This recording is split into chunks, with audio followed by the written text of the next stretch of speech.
नमस्कार मित्रांनो, स्वागत आहे तुमचं आपल्या ऑनलाईन माहिती केंद्र या चॅनलवर. लाडक्या बहिणींसाठी अतिशय आनंदाची बातमी आहे. त्यांमध्ये आता बदल झालेला आहे. तुम्हाला आता फेब्रुवारी आणि मार्च या 2 महिन्यांचे पैसे म्हणजेच एकूण 3,000 रुपये या 2च दिवसात महिलांच्या खात्यावर जमा होणार आहेत. ही माहिती आपल्या महिला व बालविकास मंत्री आदिती तटकरे यांनी आताच थोड्या वेळाखाली दिलेली आहे. तुम्ही पाहू शकता, मुख्यमंत्री लाडकी बहीण योजना सन्मान निधी 3,000 रुपये हा सन्मान निधी लाडक्या बहिणींच्या खात्यामध्ये जमा होणार आहे.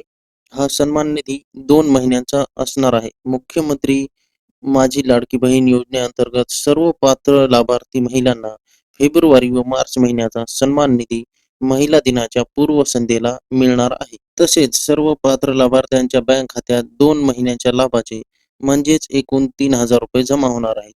ही माहिती आपल्या महिला व बाल विकास मंत्री आदिती तटकरे यांनी दिलेली आहे. तसेच ही जी रक्कम आहे ती कधी मिळणार आहे ही त्यांनी माहिती ट्विट करून सुद्धा दिलेली आहे.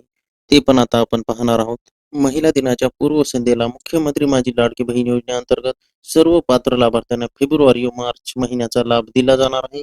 7 मार्च 2025 पर्यंत सर्व लाभार्थ्यांना त्यांच्या बँक खात्यामध्ये सन्मान निधी 3,000 रुपये जमा करण्यात येईल. तर मित्रांनो, महत्त्वपूर्ण ही अपडेट होती. आपल्या सर्व बहिणींना हा व्हिडिओ शेअर करा आणि माहिती कशी वाटली कमेंटमध्ये सांगा. आणि चॅनलवर नवीन असाल तर आपल्या चॅनलला सबस्क्राईब करा, म्हणजेच अशा नवीन व्हिडिओ तुम्हाला भेटत राहतील. धन्यवाद.